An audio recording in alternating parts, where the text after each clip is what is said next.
Welcome to the Birds and the Bees podcast. This is Braxton, Dutson. That's the key. People aren't talking about it. Everybody needs to know that porn is not a documentary. It's not like if we don't talk to kids about sex and sexuality, they're not going to hear about it. They're just not going to hear about it from us. They have tons of questions, they just don't know how to ask them. All you have to do is be one chapter ahead. You don't have to know everything. Just one chapter ahead of wherever your child is. Hey everyone, this is Braxton Dutson, your host of Birds and the Bees podcast. I'm a licensed clinical social worker and certified sex therapist here in Salt Lake City, Utah.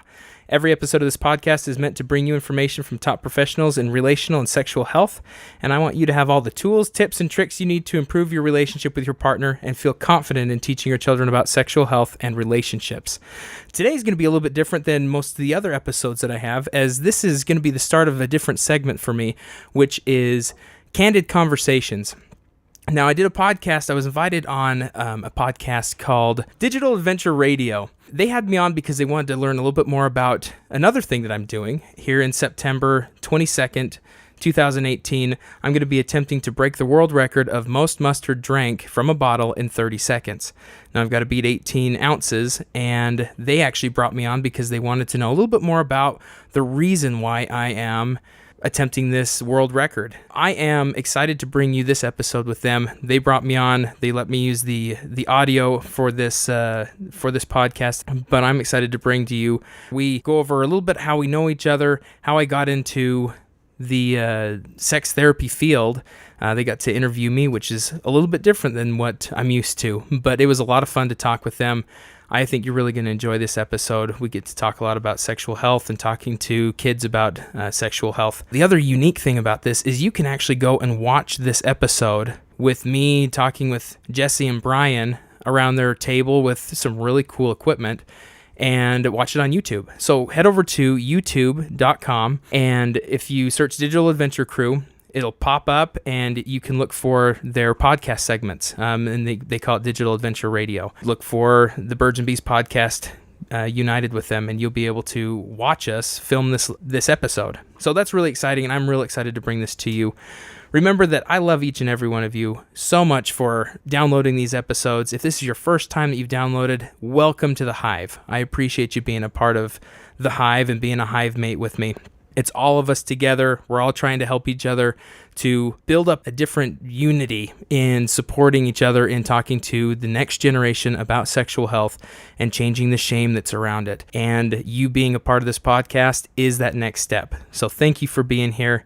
You can find Birds and Bees podcast episodes at birdsandbeespodcast.com, iTunes, Stitcher, Spotify, and you can also check us out over on Facebook.com or Instagram. Give me a message. Let me know what you're thinking. You can also call or send me a text at 385-449-1818 to let me know if there's a show that you want to hear from, or let me know your thoughts of this episode, especially with this mustard challenge we have. We also did a special segment with a skit with the mustard challenge that I'm doing on September 22nd, and that is also something that you can get over at Digital Adventure Crew at YouTube. So go check them out. Excited for you to hear this interview or this show that we've put together for you. Thank you for tuning in. I hope that you like these new segments with Candid Conversations.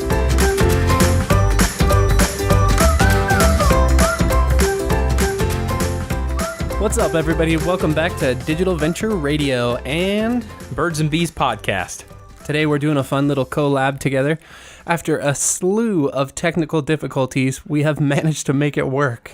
This has been really, really fun to try and get the video along with audio, along with all the other things that we want to do. It's one thing, and then it doesn't work, and then it does. It's been fun. But we got it to work, and we even have music playing that you can't hear, but we can. Yeah, this is a first for Birds and Bees for me. I've never had music going in the background. This is pretty chill. Oh, finally. You want to say hello there, Brian? Hello. We made it. We made it. All right, so we want to start off first, and we're doing some hype videos that are kind of leading up to a challenge that he's going to be doing, if you want to elaborate on that a little bit. Yeah, so I'm Braxton Dutson, and what I'm doing, or what I came up with, is that I'm doing this mustard challenge, but it's not even a challenge, it's actually breaking the world record, the Guinness World Record of drinking mustard from, and I'll get this, is from a bottle, not a tube. Evidently, there's 2 records you can break. I'm doing the bottle. So I have to drink over 18 ounces. It's like 560 milliliters of mustard in under 30 seconds. And so that's we're going to be doing some hype videos. These guys, Digital Adventure Crew, has been nice enough to come up and record, which I need to submit video evidence, and so they're taking care of that for me. And we're doing this collaboration, which is real exciting. So thank you guys. Yeah, absolutely. We're just glad to be a part of it. And honestly, I just want to watch it happen. It's going to be awesome to see. There's been a lot more interest than I thought that there would be. I thought most people would be like, "You're super weird. I don't even want to watch that." But most people are very intrigued with many parts of the process for doing this mustard challenge. It's going to be this mustard record. And the reason that I'm doing it, the behind story of it is kind of, I want to make it an awareness event as well. I want to, I've taken it, and I'll follow through with me in these dad jokes essentially, but it's mustered up your courage to talk to your kids about sexual health. Ooh, that's clever. Yeah. When I came up with it, I was like, that is so dumb. But it works, because if I can muster up the courage to do something really gross and drink a bunch of mustard, then I believe that parents all around the world can muster up the courage to talk to their kids about sexual values, sexual health, relationships. It's not just the act of sex, but having multiple small daily conversations with their kids about their bodies, about sexual health. And it can be difficult, but it's something you can do. Which is definitely uncomfortable. I would say well up there with the uncomfortable level of chugging mustard. It would be just as hard to talk to your kids about something like that. Mm-hmm. Like, I don't even have kids, and the thought of doing that is terrible. And I think most people with kids feel that way. I gotta say, you seem like a pretty committed and passionate therapist to be like, all right, guys, this is what I'm going to do to try and help you get through it. I'm going to beat the world record. Like, who does that? Therapists. Yeah. Like, I really don't know of anyone else that's doing something like this. I question myself all the time, going, no one's doing this. Up until now, I had no idea that there was a world record for chugging mustard. So, Man, yeah, it seems like there's records for the most random things that you would never think. Yeah. And for me, I didn't know about it either. I was coming out of a session one night, and it was just like I was trying to unwind, and I was unwinding on my therapy couch, and I was looking, and something spiked. I think someone was drinking a bottle of ketchup or something. I was like, I wonder if there's a world record for mustard drinking. Is your couch like one of those ones that's flat, like the big curve? No, I don't have one of those yet. The stereotypical therapy couch. Nope, I've got a love seat, and then the one I sit on actually is like a couch, a faux couch, a cow, like a cow skin, really? but a faux cow skin one. So it's, I don't know, my office is pretty fun. Yeah, it's chill, relaxed. That's what you'd want to have. But I found out there was that, yeah. Before we jump any further into this, now that you guys have heard what this is about and where we're going with it, I want to take it way back to the beginning, because we actually have a strange history with Mr. Dutson here. We grew up relatively close to each other in a town called West Mountain. Oh, yeah. And we've actually known each other for 10... Oh, it's been longer than 10 years. I've been graduated for 10 years. Oh, wow, yeah. We are probably working on, I want to say 17. 17 years. Because I've been in that house. We moved into the house that's close to yours, or we were building that house probably back in 2003. So it's about 15 years. That's insane. Yeah. So literally, like, we had no contact after, basically, he graduated, because everyone just moves away and gets lives. And we started doing the YouTube thing, and then out of nowhere, we saw Birds and Bees podcast pop up, and we found out it was Braxton. And as soon as we found out he was doing something similar, like, okay, we've got to get together. We've got to do something together. And he brought up the whole mustard chugging thing and asked if we want to get involved, and absolutely. So that's what brought us up to where we are now. Yeah, it's interesting to think back on the first interaction I really had with you is you getting on and off the bus. Like, we were just bus mates. With old D-Hill. D-Hill. I was always in trouble on that bus. Yeah, likewise.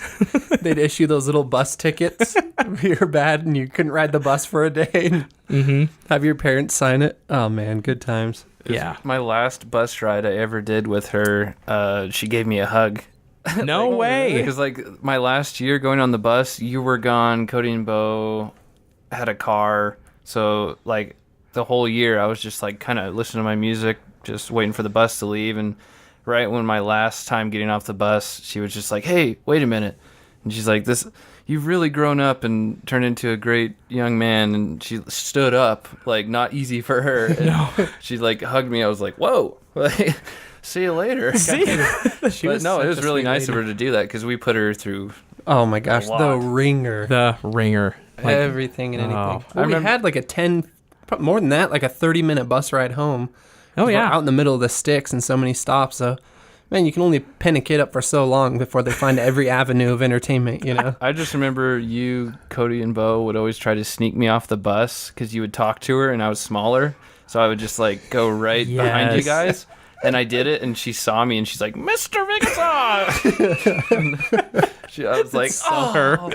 Mr. Dutson. Mr. Merritt. Dude, I remember one of the times on the last day of school, you know, you're all amped and like you jump off the bus all stoked. I was on the top step and I was like, last day, D, and I jumped off, but I was too high and I racked my head on that pad on the top of the door and went out the door and landed on my back.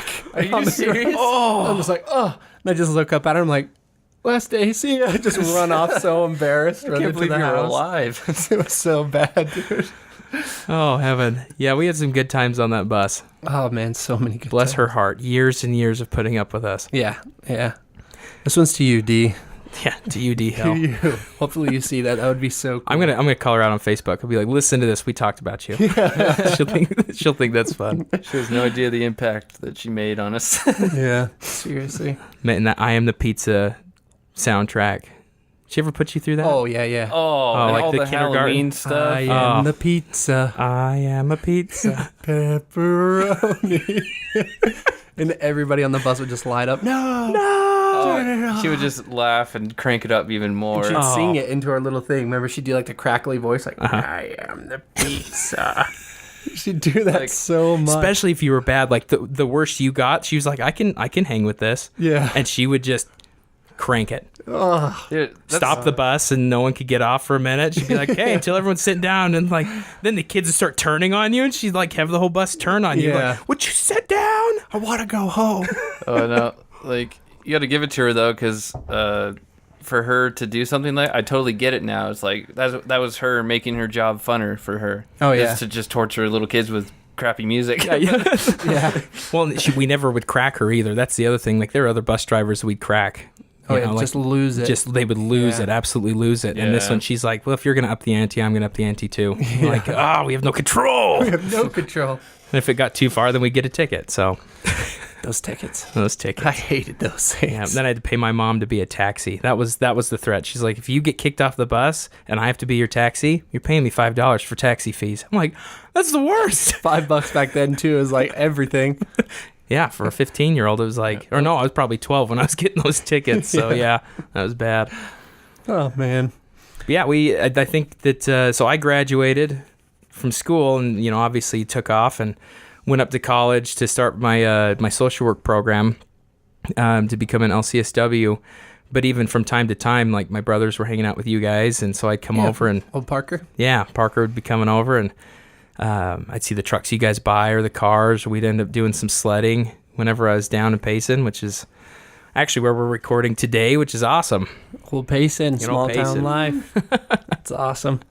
Yeah, you shot up there, went and got your degree, bounced off. Where do you live now? So I'm in Magnum, about 15 minutes west of Salt Lake. Oh yeah.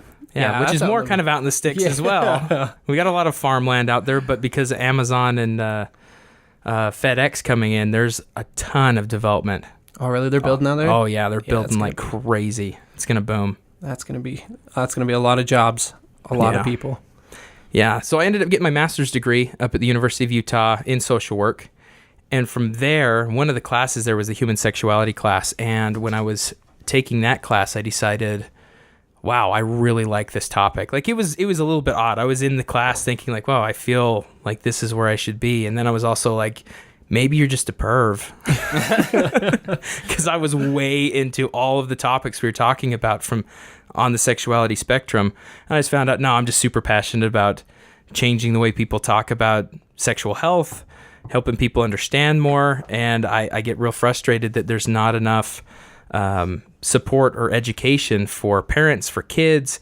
We really grow up blind in a part of our health that that is so important to all of us. You know, every single one of us is a sexual being, and the majority of us don't learn anything unless it's through friends or pornography or trial and error in a relationship, and that's difficult to learn through that. Yeah. Yeah, I think the first time I ever learned or brushed that topic was actually in 5th grade, the whole maturation program type deal. Gosh. Yeah, pretty weird little class, but they taught you the little basics and just the worst slides ever. Yes. The most awkward setting, a bunch of mortified 5th graders. My mom attended with me too. So my mom was there, and we'd already had the talk. She had talked with me, and when I say the talk, she talked a lot about it. But I remember the guy could not say any part of the genitalia. He was like, "So you're gonna get hair down there," and my mom was like, "Are you for real?" She whispers over to me "Is this guy for real? He can't even say it." Dude, that's so weird. So we didn't get a ton of information. The thing I remember the most from that is that the girls came out with their baggies. We got a see-through baggie of deodorant, toothpaste, and toothbrushes. It was cool. And the girls came out with brown paper sacks. We're like, "What'd you guys get?" And they're like, "Nothing. Candy. We got candy. We got candy." That's what we they didn't told get us. freaking candy. They told us, we got candy, which later on we found out, obviously, tampons, but we're like, "No way, give us some of the candy. Give us some of the candy." And they're just guarding those bags, which made it even worse. But someone ended up stealing one of the bags eventually and disclosed to everybody. And why don't they just, that's what I don't get. They don't teach men about menstruation. They don't teach boys that, hey, this is what the girls are going through. It's hey, you guys take care of you. Yeah, it was a very one-sided conversation. Yeah. And it's so shaming, it's okay, you guys get the see-through bags, they get the brown bags. Just don't ask them about it. Someone infiltrates the brown bag and what are these for? Yeah. Wait, what? Yeah. Yeah.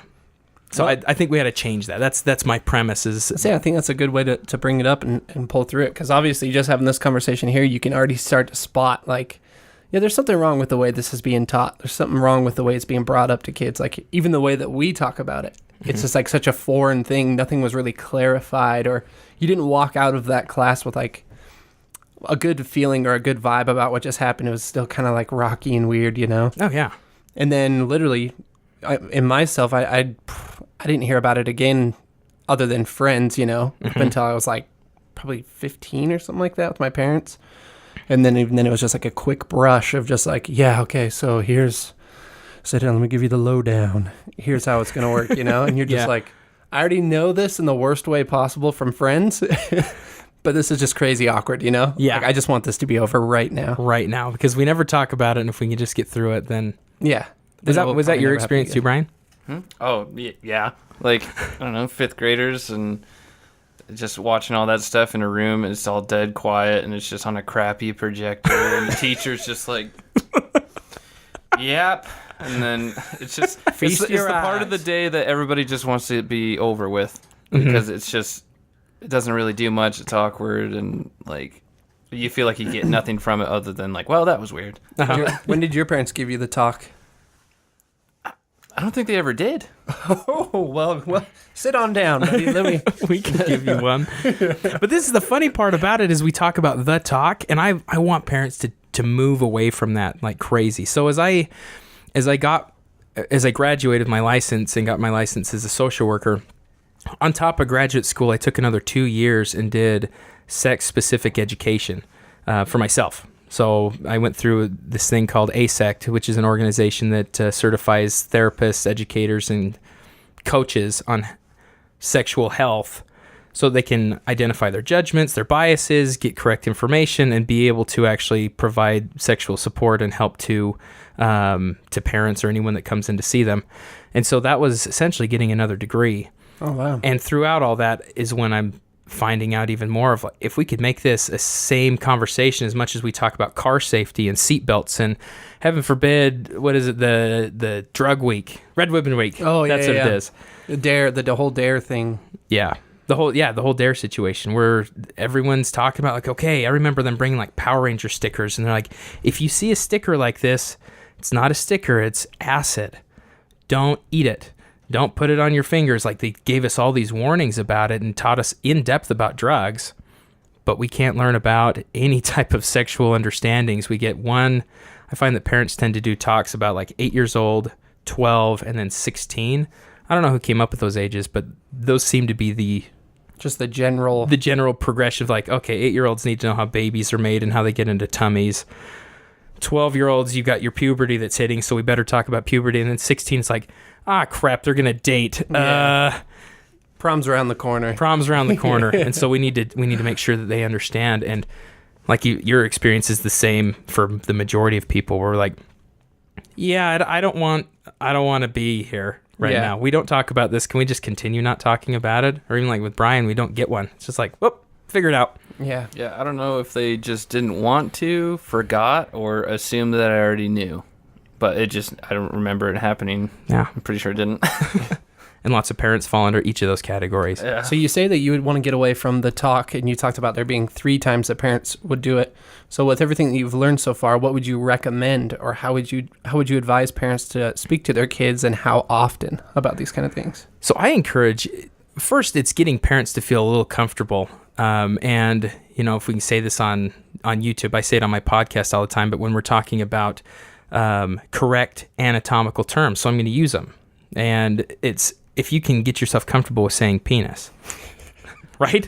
That's exactly the first response where it's like, I cannot say penis, or vulva, vagina, anything along those lines. When you were like, okay, I'm going to laugh, or it's like, I cannot use that word. Go to the mirror or get with your partner and be like, okay, we've got to talk to little Johnny about this, and I'm going to use penis. I'm going to drop it. Okay, I'm going to drop the P. Dropping the P. Prep yourself.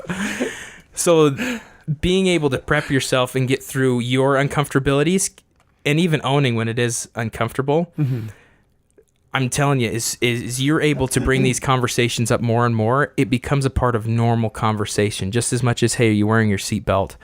Or talking about, driving under the speed limit, or anything that you would talk to your teenager about. If you have these conversations on a weekly basis or daily basis, and I don't mean just sitting down and being like, all right, it's our weekly time to talk about this, but you watch a movie, you listen to an R. Kelly song or something. There's so many ways to be able to start talking to your kids about healthy relationships. Like, that's interesting. When, a couple years ago, that I Can't Feel My Face song came out. I can't feel my face when I'm with you. Yeah, right? I've never heard that one. but I love it. Whoa. You guys want me to leave? But that's a perfect experience. One of my therapist friends, they were singing that in the car, and after the song was over, she turned down the radio. It's like, I feel that interesting. I feel my face every time I'm with your dad, and I'm in love with him too. Like, what do you guys think? And so it's these. I think there's like a 4-year-old, an 8-year-old, and they're like, I don't know. And they got to have somewhat of a dialogue, and it's pulling any experience from movie watching to TV shows. We live in a very sexualized world that we can have multiple conversations almost any point in time during the day. And if we can make it that way, then it becomes not so much one conversation about all of sexuality. It becomes multiple, thousands of conversations, small and short ones, that we can manage. I could definitely see the importance in it, too, of making it a comfortable atmosphere. Because like you said, where it's an uncomfortable situation and you don't want to be in that conversation, if there is ever a point where there's a general question for them, your kids won't come to you. Yeah. They're like, I'm not going to sit through that again. That was a terrible, really awkward thing. Oh, yeah. But if it's a comfortable thing and they're like, okay, I genuinely have some questions, some concerns, or like, got to figure some things out, they won't just go straight to the internet and find incorrect sources, or to friends and porn. Yeah. That's what they'll type in something, and porn will definitely show them non-supportive information. They'll show you the extreme side of almost every situation. One thing I've noticed is no matter what the topic is, if it's something awkward that you don't want to really do, everything I've experienced, even with us lately, like everything that needs to be brought up and everything, it sucks, but afterwards you feel so much better, and everybody's just on another plane of like, okay, and understanding with anything. Yeah. Just get through it and do it, because at the end everyone feels better and they know more. Definitely. Absolutely. And you brought up a great point of if they feel comfortable or know that you're open to these conversations, then they will come to you. And they always come at the most inopportune time. So that's the disclaimer, is that if you're having these conversations, there's a good chance, and I hear story after story of the kid coming up, mom's doing dishes or dad's doing dishes, and then they're like, Mom, what's a blowjob? And they're like, where did you hear that word? Oh, dude, I have a great story for that. I'm so excited. Me and my buddy Jake, when we were little, I had this little music program, and we made a song, and we were like, what should we name it? And my name is Brian, his name's Jake, so we labeled it BJ Song. And he said he was in his kitchen, like on his computer, and his dad walks in, and he's like, yeah, it's just some songs me and Brian made. And he's scanning through the names, and he's like, what's that one? Because it said BJ Song. He's like, oh, that's the song me and Brian made. And he's like, play it. Like what did you make? And it was just a stupid, like little kid electronic song that we were so proud of. But at first glance, he's like, what? What is that? Because it was just totally, we had no idea. We were just like, yeah, Brian Jacobs song. But and it comes out just like that. And they'll ask questions like this right off the cuff, and that's practicing your response to those moments where you're like, I was not expecting that. Being able to respond like, hey, you know what, that's a great question, thanks for being honest with me, or thanks for coming and asking me, can we talk about it right before you go to bed tonight, so you can follow through with maybe you don't know what to say, maybe you're freaked out, setting type atmosphere. Yeah, and you can manage your emotions too. If you're like, okay, I'm gonna have to talk about this topic, I need to be able to say this, and go practice in the mirror or call someone or get some support, listen to a podcast, do something that can be that supports you, so that you feel like, okay, I can do this. All you've got to do is be one chapter ahead of your kids. Yeah, and something you opened my eyes up to when we were talking about, you said like a kid comes up with a question about something I haven't heard, like a BJ, for example. Back in our day, the old days, listen to me, like I'm Back old, in our days. 26 years old. In the 90s. Back in the 90s. let me tell you, son. We didn't, like, computers were just becoming a thing, you know? Like, you couldn't just, oh, I'm going to go Google this or, like, figure it out, you know? Well, right now, that information's in everybody's pockets, a majority of kids' pockets. So when they have those questions, yeah, if they don't come to you first, more than likely, they're going to Google BJ and watch the first video that comes up. And I never considered that. Like, that could really expose kids to things that, like you said, could be misleading or confusing or something like that, where we didn't have back then. So you had to ask a friend. And even then, half the time, you got the wrong information. Exactly. Yeah, yes, Brian. He's like, well, that's the Brian. What was your friend's name? Jacob song. Dude, we were so innocent. Oh, man. Having my girlfriend come over for a BJ. The song. The Brian Jacobs song. Everybody's looking at us like we're weird. We're like, what? What? Do you not like it? But Well, that's why right now, on average, kids are seeing their first exposure to pornography is roughly around the age of 8, 9, or 10. And that's why it's not a matter of if they're going to see pornography or pornographic material. It's a matter of when.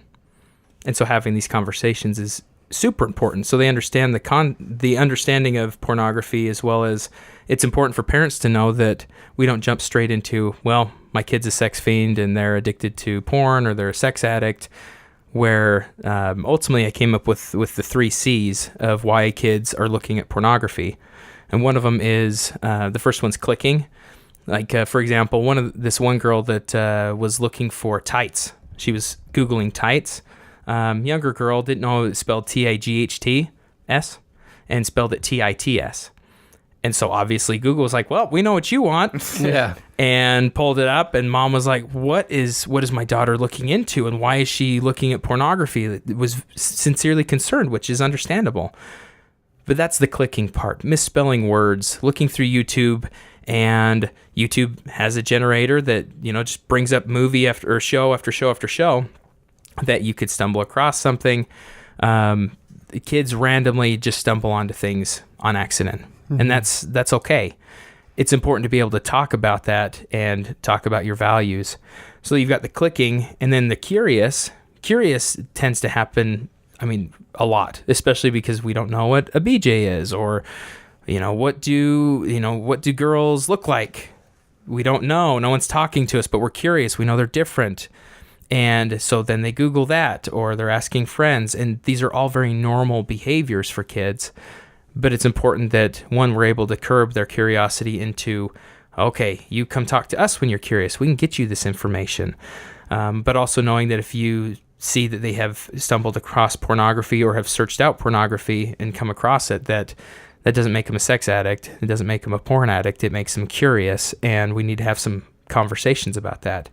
And then the last C is coping, where, you know, kids go through a lot when they're in school. Parents are getting divorced, or they're being bullied, or there's a lot of different things that happen. And masturbation and pornography are ways that kids have used to cope with difficulties. And so if they need some support, let's get them to a therapist. Let's help find different ways of coping. It doesn't have to mean that you've got to go through an addiction recovery program. A lot of the times we need to be able to talk about why we're mad at mom and dad for being divorced, or whatever it may be. Mm-hmm. Find the underlying causes that maybe Yeah. influencing that behavior. I see what you're saying. Yeah.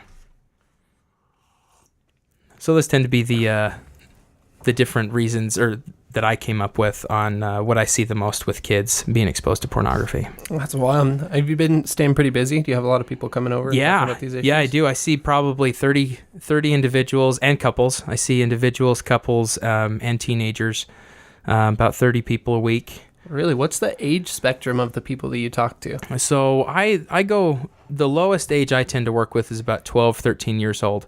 There's other therapists that work with kids, and it's just not who I work best with. Mm-hmm. But I work with the teenagers, so 13 on up, and I'd say the vast majority of people I work with are people on average in their 30s, late 20s, 30s, but I see people early 20s, and even older as well, and with an array of different sexual experiences. Some people are wanting support with dealing with feeling out of control in their sexual behavior, and some people want to increase their communication within a relationship. So I see a lot of couples that want to be able to achieve a different sex life, but also understand that they're having a hard time communicating what their needs are. And yeah, lesbian, gay, bisexual population. I see a lot of Church of Jesus Christ of Latter-day Saint people. And I see an array of different people mostly for sexual issues. Do you feel? Oh, go ahead, man. Do you feel like you've learned?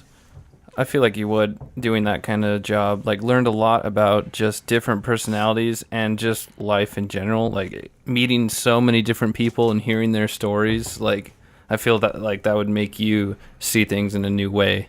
Oh yeah, it's so interesting to me that every time I talk to a person, the more I understand that I don't understand. That's the thing that gets me with other therapists that don't go into sex-specific training, is that it's really easy to fall into this, hey, I have sex, or I've been able to talk about sex for a long time, so I can do this. And the more that I've been trained, the more that I realize I don't understand. In a way that if you say, hey, this was my experience, and I take that for face value, what I'm really doing is I'm putting my experience onto your experience. So the more curious I can get with individuals, the more I start to understand their experience and really stick with them, versus if someone says, oh yeah, we hooked up, you have an experience of what hooking up means, you have an experience of what hooking up means, and I do too. So if we just leave it at face value for that, I mean, the other day, one of the people I was talking to, she's like, yeah, we hooked up. And I was like, well, what does that mean? And she's like, well, we made out. Hooking up to other clients that come and say, well, we hooked up, means they went all the way, had sex. And then when they say, we had sex, I'm like, well, what does that mean? And we start to figure out what their values and what their experiences are. So the more that I meet with people, the more I understand that each person's experience is their own experience. They have reasons for what they've done. They have a history of, biological, psychological, social, sexual, that affects where they are right now. And I believe that there's healing for everyone that comes in. Yeah. So it's really case by case specific. Definitely. So, I don't know. I feel like every meeting anyone and talking about what's bothering them, it seems to like, in a way, help me feel better, because like we're all just in this world together, and literally everyone you see or walk past is fighting something that they don't want to be happening. Mm-hmm. But we don't think about that. We only think about ourselves and what's going on with us. So like hearing different stories, you're like, oh, maybe I should stop complaining so much. And sheds light of what you could do different. Yeah. Sounds like you've already been through this. What can I learn from that situation from you so I don't repeat that same behavior? Yeah. And especially having like similar, like hearing somebody and it speaks directly to you as well. If you had a similar experience, like just that connection of the same thing and sympathy, you're just like, oh wow, they had it too. I'm not the only one. Yeah. Mm-hmm. The other thing to remember off that is this phenomenon of Facebook and Instagram, as you said it perfect, Brian, is that everyone's going through their own stuff. And it's real easy to get caught up in our own. And as we get caught up in our own, we'll start looking at other people and be like, well, Brian's got it figured out. Jesse's got it figured out. Why can't I get this figured out? Jesse's got a sweet Dodge. I don't have a sweet Dodge. Why isn't, I'm not up with Dodge. it. The sweetest Dodge. But you can start to compare yourself. And I see this happen because I work with maternal mental health and like especially fathers that are dealing with postpartum depression, anxiety. After a baby's been born, they experience some of this stuff. And it's quite easy to look on Instagram and Facebook and see everyone else with their babies, or if you're, everyone being happy and you're not being happy, and it can tend to perpetuate yourself of feeling isolated, like I'm the only one going through this. Yeah, there was a quote from Bill Murray, I think. He said, he's like, social media is training us to only, like, to compare our lives, and everyone only shows how awesome it is. And he's like, no wonder everyone's depressed. Yeah. Because they just are sitting there and they look on it and everybody's just like, just got a new dog, bought our first house. And like, That's a very good point. It's like, that's what he said. He was just like, look at it. Everybody, it's just a big competition. Yeah. Like, Everybody accentuates the best part of their life. Yeah. Like putting up this facade of like perfectness, Yeah. when back behind the scenes, everyone's going through at least something. Definitely. That's crazy. A lot of difficulties. I'm pretty new to the social media thing, so. Yeah, but at the same time, for the most part, I don't feel like everybody is competing. They might be, but I feel like it almost just, it makes them feel better to show off a little bit. Everybody likes to show off accomplishments and stuff, but it's just like you got to find that balance. Yeah. It is. And it's not to say that it's necessarily wrong either. It can feel good to be like, hey, I did this, and have people like it and show this with people. There's great positives, and the shadow side of that is we're forgetting that if we're comparing ourselves to someone's social media life and not getting their whole story, we're not talking enough. We're not really understanding what the other side of what they're experiencing is. Yeah, that's a good way to put it. Yeah. That's crazy. So let's switch gears here a little bit. Yeah, we went down a rabbit hole. Yeah. I'm drinking a bunch of mustard. Who's with me? That's what I wanted to talk about. Talk about the event that's coming up a little bit to raise awareness. That was my question. What has the preparation been like for the mustard? Like, have you been practicing? Like, what do you do to prepare? On a couple different occasions. So it really started out as a party trick. I would be at a party and, I'd be at a friend's house or something, and maybe not even a party trick, but it was mostly to gross out, my best friend's sisters or something like that they'd be in the room like, I'm not leaving. And I'd be like, oh, really? And I'd open up the fridge and pull out their mustard, be like, I guess I'm going to drink some of this. And put some on my tongue, and people are like, that's so gross. I have no idea how you do that. I'm like, mustard's good. I like mustard on cheese. I mean, like, just eat mustard. I love it. Mustard on cheese. I That's can good attest stuff. to that. I love it. And so from that, it moved into, I wonder what the mustard record is. And a guy named Andre Oldhorf in Germany holds it right now. And I was like, man, I could beat 18 ounces, I think. My preparation for it has been, I applied, found the rules, and then my boss at one of our meetings was like, hey, I brought 2 8-ounce bottles of mustard. Do you want to tank them? And I was like, sure. And I did it in like 35 seconds. And that was with 2 mustard bottles trying to go. And I was like, wow, I'm actually a lot closer than I thought. I could actually really do this. And so I did that then. I started playing with different bottle caps, different temperatures of mustard. Wow. I know. He was telling me that earlier because it makes sense. Like, if it's warmer, it's going to be faster going anywhere than a cold molasses. Significantly. And on a full stomach, on an empty stomach, it does make my stomach hurt afterwards. I drank one and I was like, for an hour, I was like, oh, yeah, that's 20 ounces of mustard in my stomach. That's that a lot hurts. Of acid that's just working through the system. And so on a full stomach, it's a lot better. Most people ask, like, okay, so how's the aftermath after eating so much mustard? Oh, yeah. For me, it's not been rough. I haven't had too much of changes in bowel movements or anything like that. No discoloration, which, bums people out a little bit. They're like, oh, we want the real... I want it to be bad. Raw, uncut. Crazy. But by the time, I'm hoping to go with a Costco size, 30 ounce, and just drink as much as I possibly can in that 30 seconds while y'all are recording me. And we'll see what ends up happening afterwards.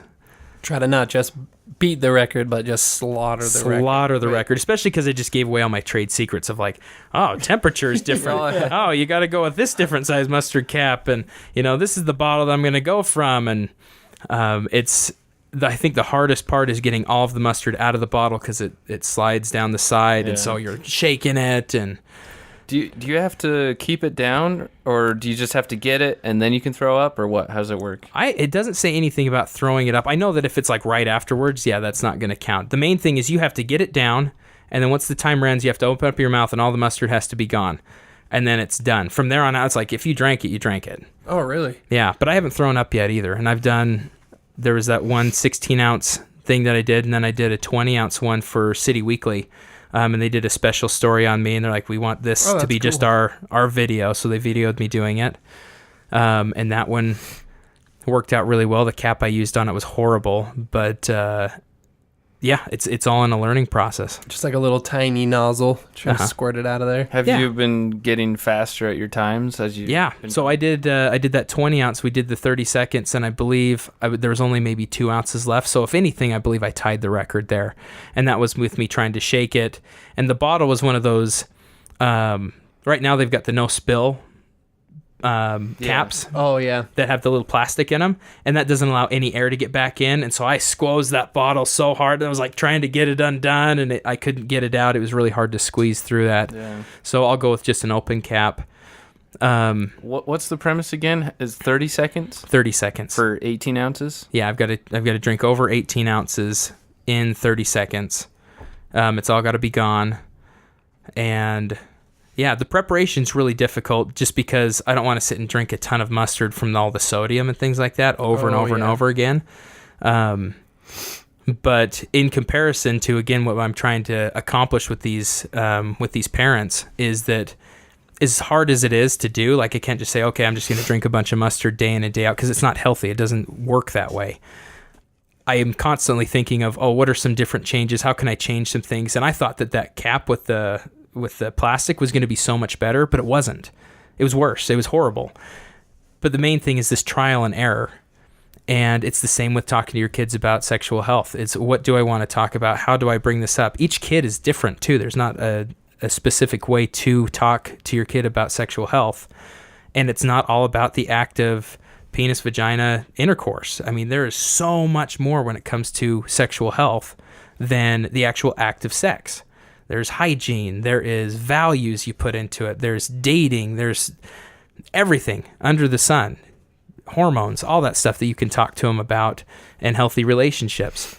And just as I'm looking through my mustard and deciding like, what brand do I want to use? And finding out that when it's cold mustard, it's so hard to drink. Cold mustard is tough. Like, I don't know what it does, but it pulls the vinegar out. Like I'll put some in my mouth and like back of my throat, vinegar hits, and I'm like, whoa, okay, wow, that's potent. I think I've got a video up on YouTube of me talking about how people talk to their kids about sex with the hot dog. Oh, yes, yeah. The mustard. A little bit's good. That's too much. Just dousing it down. Yes. Or one talk is like dousing a hot dog full of mustard. And I took a bite of that, and I legit started coughing. I wasn't pretending or anything. It hit the back of my throat. I was like, oh! Okay. Keep it together. And the warmer mustard is easier to go down. But we're going to be filming different teasers and yeah, actually we're going to be filming one after this podcast, a little teaser to kind of build hype and get the word out about his event that's going to be happening. As a matter of fact, let's break into that. Where is this event going to be held at? So this is going to be at Liberty Park. It's at 1300 South in Salt Lake City and about 700 East. It's a really big park. So I imagine we'll set up under, in some shade, probably on the east side. We're going to find a place that's out there. So we'll be on the east side, southeast side of the park, kind of by where the big pond is. And we're going to set up. I think we're going to try and have hot dogs for sale out there, have a PA system. We're going to see what newsrooms are going to be willing to come out and do some recording of us. You guys will be there. We'll be there. The Digital Adventure Crew. Woo. Oh, yeah. And that's September 22nd. And we're going to do it probably midday. I don't think we've nailed down a time. Maybe we ought to nail down a time. Yeah, we're still working out the details, like you said, with the PA system and some sort of stage where we can get you up a little bit higher, even if it's like a flatbed trailer that we just pull in with that's something a good call. on it. Yeah. And we'll make it legit and official because, like I said, it's for a good cause. It's entertaining. It's fun. And I like the idea of having like the hot dogs for sale. And we could even have little miniature challenges where people can go up there and race, shoot down like a couple shots of mustard or something like that and race for like a little trophy or something. That'd be cool. Kind of get people involved. But either way, man, it's going to be a great time. I think so too. I'm excited about it. We'll let you guys know more as soon as we figure out, like, example, the time and exact location of where it's going to be at the park. And I'm going to make a Facebook event that anyone can go to. You could follow me on Facebook, Braxton Dutson, Birds and Bees Podcast on Facebook or Instagram, and I'm going to be setting up whatever information we have there. So maybe up to the date or even following your videos is going to help us out too. Yeah, that's a good idea. So yeah, if you got some free time, come on down when we're September 22nd and witness a world record attempt and eat some food and have some fun. Yeah.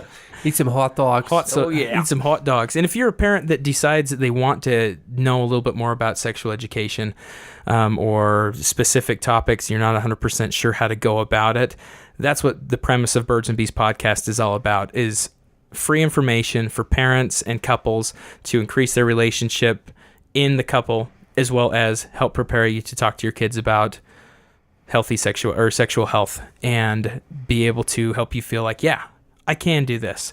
I interview professionals. We talk about specific sexual topics. You can find us on iTunes, Stitcher, Spotify, or birdsandbeespodcast.com. Pretty much anywhere podcasts are found. Yes.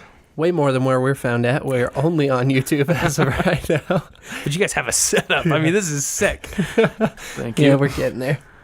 Yeah, that's awesome. I was going to tell you to plug your thing, but I think you already got it. I think so. Yeah. I'd love to have as many parents as possible. And I do presentations too. So if you're like, hey, I want you to come talk to my group about sexual health, I'd love to do presentations or watch for me around Salt Lake and hopefully across the nation as time goes on. I love presenting. So cool.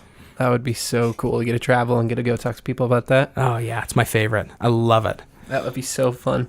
Well, there you have it. Check out Birds and Bees Podcast. You can find him on social media, anywhere podcasts are found.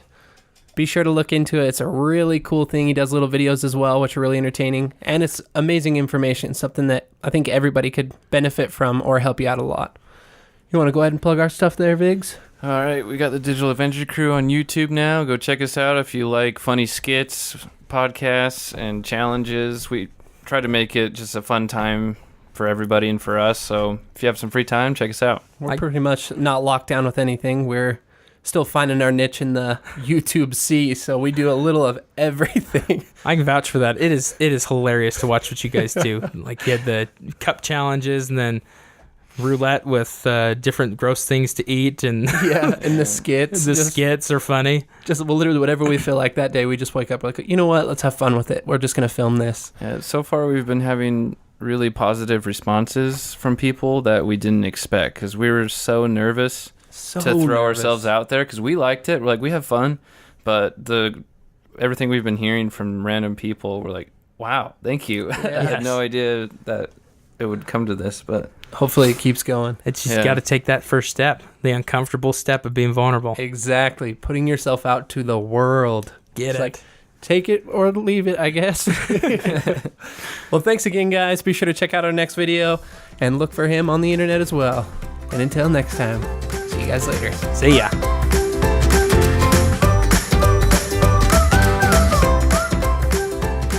This has been another episode of the Birds and Bees Podcast. Thank you for tuning in. If you have any questions about the show, comments, or questions you would like addressed in another episode, please give us a call at 385-449-1818. Leave your voicemail and your question, or you can also email us at birdsandbeespodcast@gmail.com or visit us online at birdsandbeespodcast.com.